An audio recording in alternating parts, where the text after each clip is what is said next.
श्री गुरु चरण सरोज रज निज मन मुकुर सुधारी। वरणहु रघुबर विमल जस जो दायक फल चार। बोलिए सियावर रामचंद्र की जय। सिय राम मैं सब जग जानी, करऊं प्रणाम जोर जुग पानी। आइए, आज गोवर्धन पूजा है और गोवर्धन पूजा का रहस्य क्या है, इसका महत्व क्या है हमारे जीवन में, इस पर विचार करें। मनुष्य जो पूजा करता है किसी देवता की, ईश्वर की, उस पूजा में प्रारंभ में परिपक्वता नहीं होती। अधिकांश जो पूजा है वो लोभ और भय से प्रेरित होकर के होती है, और जिस पूजा में लोभ और भय हेतु हैं वो पूजा स्थायी नहीं हो सकती। भय का निवारण हो गया, लोभ की पूर्ति हो गई, तो उसकी जो पूजा है वो बंद हो जाती है। तो पूजा की मन स्थिति क्या हो? पूजा का आधार कृतज्ञता हो सकती है, श्रद्धा हो सकती है। मनुष्य का जीवन अपूर्ण है और वो अपने जीवन में बहुत चीज़ों पर निर्भर है। प्रकृति पर निर्भर है, वातावरण पर निर्भर है, देवताओं पर निर्भर है, ईश्वर पर निर्भर है। ये बात अलग है कि वो अपने अहंकार के अतिरेक में आकर के इन वस्तुओं को स्वीकार न करे। तो भगवान कृष्ण ने जब देखा कि इंद्र की जो पूजा है, अधिकांश ब्रजवासी लोभ और भय से प्रेरित होकर के इंद्र की पूजा करते हैं। वो कहते हैं, भगवान कृष्ण ने तर्क दिया कि हमारे तो गोवर्धन है, जहाँ हमारी गायें चरती हैं, जहाँ से हमें साधन मिलते हैं, तो हमारे जो पूज्य हैं वो गोवर्धन है। अब आप देखिए, भगवान कृष्ण पूरी तरह से निषेध नहीं करते पूजा का। वो इंद्र की पूजा के स्थान पर गोवर्धन की पूजा के लिए सुझाव देते हैं। इसका अर्थ क्या है? इसका अर्थ ये है कि ब्रजवासी और इंद्र दोनों का इलाज कर रहे हैं। वो हमारे शास्त्रों को समझना इसलिए कठिन है कि हमारे शास्त्रों में जो मानसिक रोगों के इलाज के लिए जो चिकित्सा पद्धति दी गई है वो आयुर्वेदिक पद्धति से है। और आयुर्वेद में रोग का इलाज नहीं होता, रोगी का इलाज होता है। पहले रोगी की प्रकृति देखी जाती है, इसके बाद औषधि का निर्धारण किया जाता है। रोगी की प्रकृति क्या है? कफ प्रधान है, पित्त प्रधान है, वात प्रधान है। पहले वैद्य क्या करता है कि नाड़ी के माध्यम से रोगी की प्रकृति तय करता है और रोगी के अनुसार फिर औषधि का निर्णय होता है। एलोपैथ में क्या है कि रोग का इलाज होता है, रोगी का इलाज। इसीलिए एलोपैथ अधिकांश मामलों में, सर्जरी को छोड़ दीजिए तो अधिकांश मामलों में वो असफल है। तो हमारे जो शास्त्र हैं वो क्या करते हैं कि व्यक्ति के मानसिक रोगों का इलाज करते हैं। अब देखिए, सामने जैसा व्यक्ति गया, मान लीजिए एक व्यक्ति है, उसका जीवन आलस्य प्रधान है, तो उसको शास्त्र की कौन सी शिक्षा ग्रहण करनी चाहिए और गुरु को उसे कौन सा उपदेश देना चाहिए? तो उसे पुरुषार्थ की महिमा उसके जीवन में आनी चाहिए, जिससे उसका तमोगुण और आलस्य दूर हो जाए। अगर वो प्रारब्ध की प्रबलता नियति और भाग्य प्रधान उपदेशों को ध्यान में रखता है तो उसकी निष्क्रियता और बढ़ेगी, आलस्य और तमोगुण उसके जीवन को और दुख में पहुंचा देगा। अब मान लीजिए पुरुषार्थ की प्रधानता है उसके जीवन में और पुरुषार्थ से अहंकार आ गया है उसके जीवन में और वो अपने लिए और समाज के लिए अनुपयोगी हुआ जा रहा है, तो उस पुरुषार्थ में जो अहंकार आया है उसको मिटाने के लिए भक्ति की दवा देनी पड़ेगी, भगवान की कृपा की दवा देनी पड़ेगी। तो हमारे अंतःकरण में रोग कौन सा है? अब आप देखें, एक वैद्य के पास आप जाएं, एक मरीज आया तो उससे घी की कमियों का वर्णन कर रहा है। घी में इतने इतने दोष हैं, इतनी इतनी कमियां हैं, घी खाना बंद कर दो, क्योंकि उसको पेचिश पड़ रही है, घी खाएगा तो मर जाएगा। और एक दुर्बल व्यक्ति आया तो उसे घी की महिमा बता रहा है। तो हमारे शास्त्र जो हैं इनको इसीलिए समझना कठिन है कि किसी व्यक्ति के लिए कोई उपदेश है, किसी व्यक्ति के लिए कोई उपदेश है, और जब व्यक्ति सुनता है तो उलझन में पड़ जाता है, उसको लगता है कि ये सही है कि ये सही है। और अधिकांश लोग जो अर्थ करते हैं हमारे शास्त्रों का, वो अपनी दुर्बलताओं को पकड़ने के लिए उसका अर्थ करते हैं, अपनी दुर्बलता के अनुकूल जो अर्थ होता है हम वो पकड़ लेते हैं, हम सही अर्थ लेना नहीं जानते। इसलिए हमारे यहाँ गुरु का प्राविधान है कि मानसिक रोगों का इलाज गुरु करेगा। क्यों? कि उसने प्रयोग, परीक्षण, निष्कर्ष तीनों पद्धतियों से वो गुजर चुका है, उसे पता है, मानसिक रोगों से मुक्त हो चुका है। इसलिए गुरु का विधान है। शारीरिक रोगों के लिए वैद्य का विधान है और मानसिक रोगों के लिए गुरु का विधान है। तो हमारे जो शास्त्र हैं वो हमारे अंतःकरण के दोषों का निवारण करके हमारे जीवन से दुख कैसे चला जाए इसका विधान करते हैं। तो भगवान कृष्ण ब्रजवासियों का ये इलाज कर रहे हैं कि अगर मुझे पाने के बाद ये लोभ और भय से संचालित होते रहे तो मेरे पाने का अर्थ क्या रहा इनके जीवन में। और इंद्र का इलाज क्या कर रहे हैं कि इंद्र जो पूजा उसे प्राप्त है उसे अपनी विशेषता मानता है। देखिए, जीवन में ये दो बहुत ही विचारणीय विषय हैं कि जब किसी व्यक्ति की प्रशंसा की जाती है या किसी देवता की पूजा की जाती है तो उसी की महिमा के गीत गाए जाते हैं। अगर व्यक्ति प्रशंसा को अपनी मान ले और उसमें अहंकार का उदय हो जाए तो उसका पतन हो जाएगा। इसी प्रकार से देवता भी अगर प्रशंसा को स्वयं की मानता है, पूज्य तो ईश्वर है, ईश्वरत्व की अभिव्यक्ति है उस देवता में, इसलिए वो पूज्य है। अगर वो विशेषताएं अपनी मान लेता है तो उसका पतन हो जाएगा। इंद्र के जीवन में यही है। कुपित हो गए वो।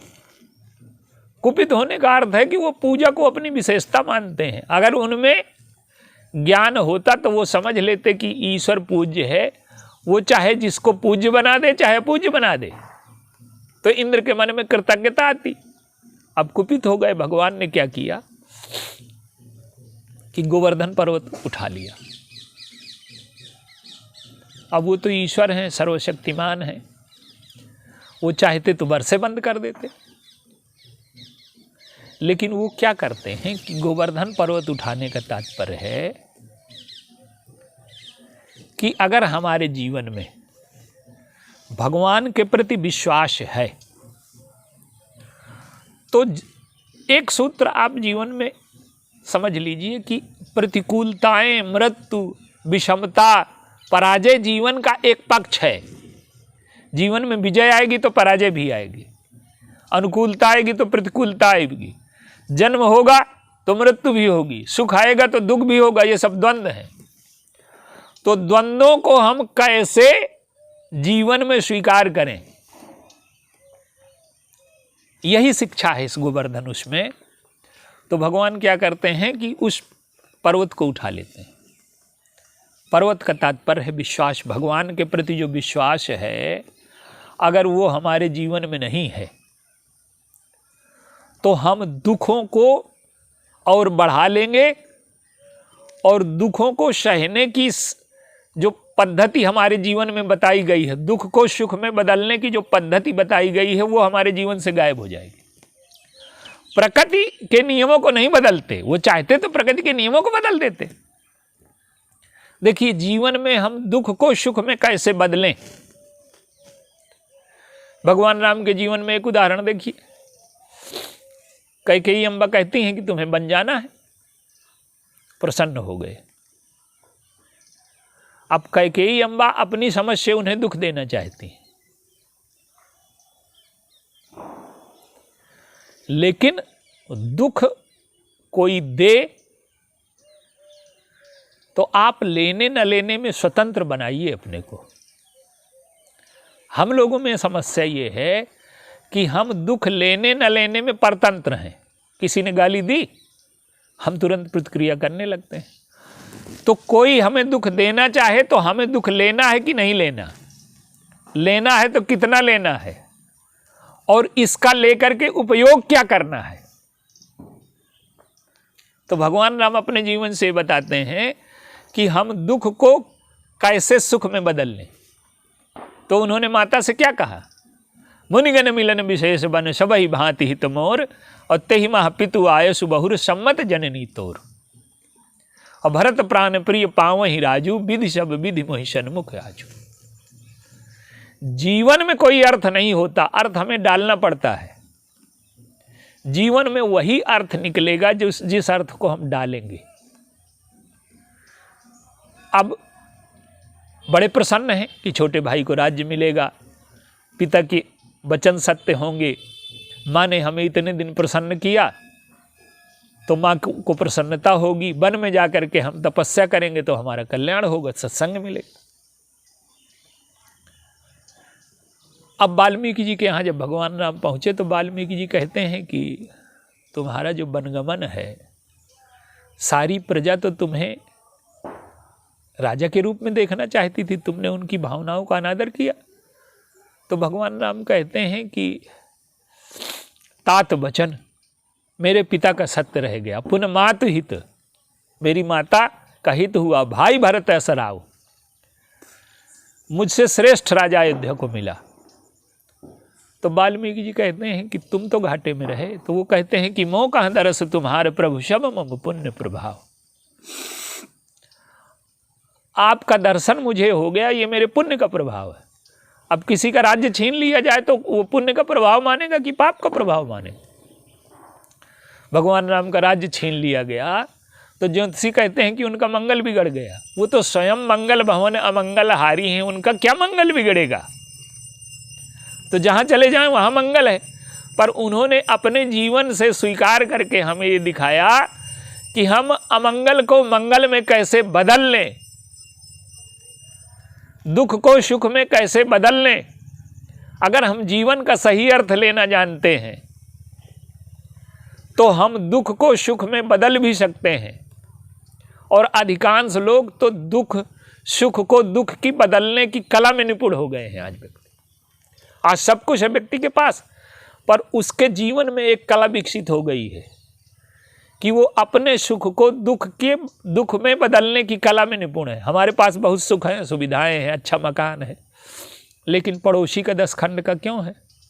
अब हम अपने सुख को दुख में बदल रहे हैं, उससे ईर्ष्या करने लगे, द्वेष करने लगे। जो हमें सुख उपलब्ध हैं वो व्यर्थ हो चुके हैं, जो नहीं उपलब्ध हैं उन्हीं के लिए जीवन लगा देना है। तो हमारा तो जीवन सुख को दुख के बदलने की कला में निपुण हो गया है। और भगवान राम हमें ये बताते हैं कि हम दुख को सुख में कैसे बदलें, प्रतिकूलताओं को कैसे स्वीकार करें। अमंगल को मंगल में कैसे बदल दें। तो भगवान कृष्ण क्या करते हैं कि गोवर्धन को उठा लेते हैं, और जब भगवान के प्रति विश्वास, भगवान की कृपा के प्रति विश्वास भक्त के जीवन में आता है, तो ये जो प्रकृति की विषमता है, पहाड़ उठाने का अर्थ है कि ये भगवान की कृपा, ये जो हमारे जीवन में हो रहा है, इसके पीछे कोई ना कोई भगवान का श्रेष्ठ विधान होगा, भगवान की कृपा होगी। जब ये कृपा होती है भगवान की, जब ये अर्थ लेता है भक्त, तो उसके जीवन की विषमताएं मिट जाती हैं, भगवान उसे मिटा भी देते हैं। अंत में इंद्र आए, इंद्र के अहंकार का इलाज कर रहे हैं। इंद्र सारी अपनी विशेषताएं मानता है, तो उन्होंने क्या किया कि इंद्र को दिखा दिया कि ईश्वर पूज्य है, वो चाहे जिसको पूज्य बना दे चाहे अपूज्य बना दे। इंद्र को जब सत्य का बोध हुआ तो वो भगवान के शरण में आए, तो इंद्र को भगवान ने क्या किया कि क्षमा कर दिया। इंद्र के अहंकार का इलाज हो गया और ब्रजवासियों के लोभ और भय का इलाज हो गया। उनके मन में भगवान के प्रति आस्था जगी। तो गोवर्धन का पूजा का तात्पर्य है कि हम भगवान की भक्ति, भगवान की कृपा, भगवान पर जो विश्वास है वो हमारा सुदृढ़ हो। जीवन में प्रतिकूलताएं आएंगी, लेकिन अगर ये भगवान की कृपा पर हमारा भरोसा है, भगवान की मंगलमयी भक्ति पर हमारा भरोसा है, तो ये प्रतिकूलताएं जो इंद्र वर्षा कर रहा है, ये प्रतिकूलताएं ही हैं प्रकृति की, जीवन की। तो इन प्रतिकूलताओं को हम अपने जीवन में आसानी से, इन प्रतिकूलताओं के होते हुए भी हम आनंदपूर्वक जीवन गुजार लेंगे। तो भगवान, अच्छा उसमें एक सूत्र और भी है कि वो जो ग्वाल बाल हैं वो लाठियाँ लगाते हैं अपनी। ये श्रीमद् भागवत में नहीं है कि लाठियाँ लगाते हैं, लेकिन संत समाज में ये कथा मान्य है। और ये वो गोवर्धन पर्वत है जो हनुमान जी उठा करके लाए थे। जब सेतु बंद हो रहा था तो हनुमान जी उस समुद्र पर पुल बांधने के लिए पहाड़ लेकर के पहुँचे, तब तक पुल बन चुका था। तो उन्होंने कहा कि ये जो पहाड़ है ये प्रभु की सेवा में ना आ सका, तो हनुमान जी दुखी हो गए। तो प्रभु ने कहा कि तुम ऐसा करो, इसे वहाँ ब्रज में स्थापित कर दो। जब मैं अगला अवतार लूँगा तो इससे जो पूजा होगी, इसे पूज्य बना दूंगा। तो भक्त और भगवान दोनों जुड़े हैं इस गोवर्धन से। हनुमान जी भी जुड़े हैं और प्रभु भी जुड़े हैं। तो भक्तों के जीवन को हम देखें कि उनके जीवन में कितनी प्रतिकूलताएं हैं। हनुमान जी के जीवन में जब लंका में गए कितनी प्रतिकूलताएं हैं, लेकिन उनका आनंद खंडित नहीं होता। तो भक्तों ने और भगवान ने अपने जीवन में अवतार लेकर के हमें दिखाया कि जीवन में प्रतिकूलताएं आएंगी। अगर भगवान का भरोसा, भगवान का विश्वास है, तो हम उन प्रतिकूलताओं से आनंदपूर्वक जीवन गुजार देंगे। और इंद्र के अहंकार का भी इलाज हो गया। तो हम में अगर कोई विशेषता है तो हम उसे अपनी न मान करके प्रभु की विशेषता माने और उस विशेषता को प्रभु के चरणों में अर्पित कर दें, तो हम अहंकार से बच जाएंगे और प्रतिकूलताओं में भगवान की कृपा और भक्ति पर भरोसा रखें तो हमारी प्रतिकूलताएं मिट जाएंगी। बोलिए सियावर रामचंद्र।